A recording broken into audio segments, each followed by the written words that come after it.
আমি রাত্রি 12টার পর কোথাও বক্তৃতা করি না। কি কারণে জানেন? 12টা 11 বাজছে। কি কারণে বক্তৃতা করি না আমি জানেন? এই কারণে যে যাতে করে মানুষের ফজর ছুটে না যায়। আপনার ফজর ছুটে গেলে আমাকে কেন কষ্ট পোহাতে হবে বলেন? আমাকে আল্লাহ অন্য কিছু দিয়ে বানিয়েছে। আমি দিনরাত বলছি, ইবলিস আর ওর গোটা টিমকে আমি প্রতিদিন বলি, তোদের 14 গোষ্ঠীর ক্ষমতা থাকলে আমাকে ফজর কাজা করিয়ে দেখা একদিন। 2012 সাল থেকে লাইনে আছে, কবে কাজা হয়েছে লিস্ট নাই আমার কাছে। তবে আমি মানুষ, এরকম রাতের পর রাত জাগি। আপনি তো এক রাত আমার সাথে জাগলে 6 দিন ঘুমাবেন। কিন্তু আপনার চেয়ে শক্ত আমি কোন জায়গায় জানেন? আসলে আমি শক্ত না, আমি দুর্বল। আমি জাহান্নামের আগুনকে সহ্য করতে পারবো না বলে ফজর আমার ঘুম আসে না, আমার ঘুম আসে না।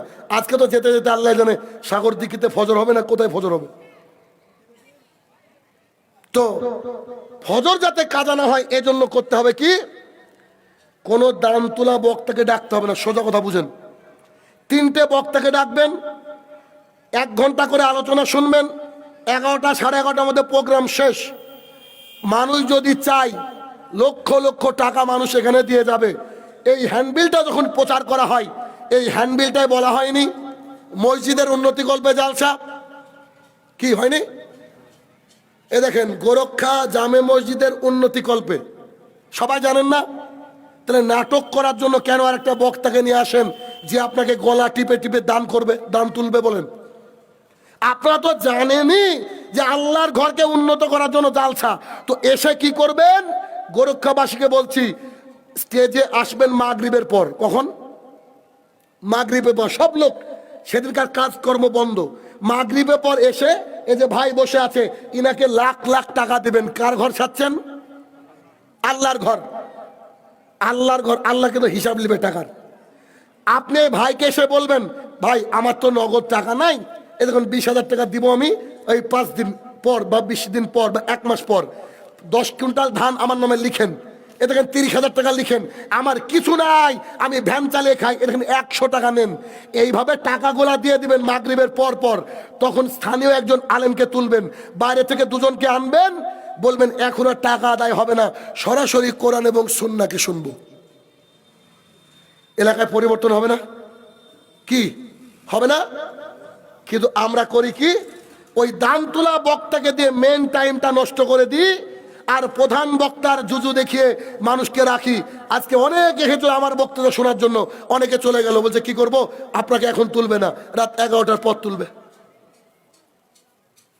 যদি কোনো মানুষ হেদায়েত পায় সে তো দান করবে, করবে না? বাংলাদেশের আসাদুল্লাহ গালিবের নাম শুনেছেন? ডক্টর আসাদুল্লাহ গালিব মাইক্রোফোনটা নিয়ে বলছে, আমি ঢাকাতে একটা আহলে হাদিস মঞ্জিল তৈরি করতে চাই।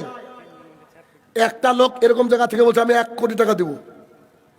কত? আর একটা লোক পাশ থেকে বলছে আমার স্যারের খুব শখ, এখানে একটা আহলে হাদিস মঞ্জিল প্রতিষ্ঠা হবে, বিল্ডিং প্রতিষ্ঠা হবে, আমি 2 কোটি টাকা দিব, আর যতদিন না বিল্ডিং শেষ হচ্ছে অতদিন কাজের দায়িত্বে থাকবো। আর একটা বুড়ো লোক 60 বছর প্লাস হবে বয়স নিশ্চিত, পাকা, সব চুলদাড়ি পাকা, সেই লোক এসে বলছে আমি 1 কোটি টাকা দিব। মাত্র 25 সেকেন্ডে 4 কোটি টাকা। পাশ থেকে একজনে বলছে আমি 50,000 টাকা দেবো, তুই সর। এখন হাজারের গল্প না, এখন কোটি চলছে। যা হবে পরে ওদিকে লিখিয়ে রাখ, এখানে ডিস্টার্ব করিস না। কই, তারা তো ওই বক্তাকে ডেকে, আমাদের মতো বক্তাকে ডেকে দান তুলায়নি। যদি ঠিকঠাক আমরা জনগণকে বোঝাতে পারি যে আল্লাহর ঘরে যদি কেউ দান করে, আল্লাহ তাআলা কিয়ামতের মাঠে বিচার করার পর তাকে বলবে তুমি যেমন মসজিদের জন্য দান করেছিলা ওই রকম মসজিদ তোমাকে দিয়ে দিলাম। তাহলে ভাঙাচোরা মসজিদ হলে ভাঙাচোরা পাবেন জান্নাতে, আর ভালো মসজিদ হলে ভালো মসজিদ পাবেন। এখন আপনার তো উচিত মোজাইক দিয়ে মসজিদ রেডি করা, কেন জান্নাতে নিতে হবে না? কি নিতে হবে তো? আচ্ছা, রাসূলুল্লাহ সাল্লাল্লাহু আলাইহি সাল্লাম বলছেন,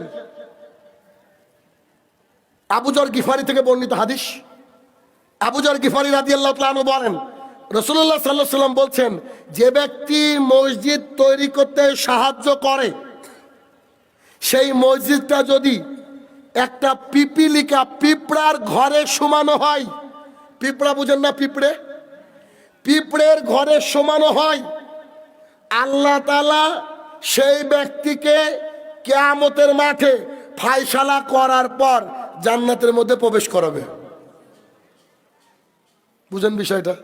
তার মানে এ হাদিসের অর্থ কি?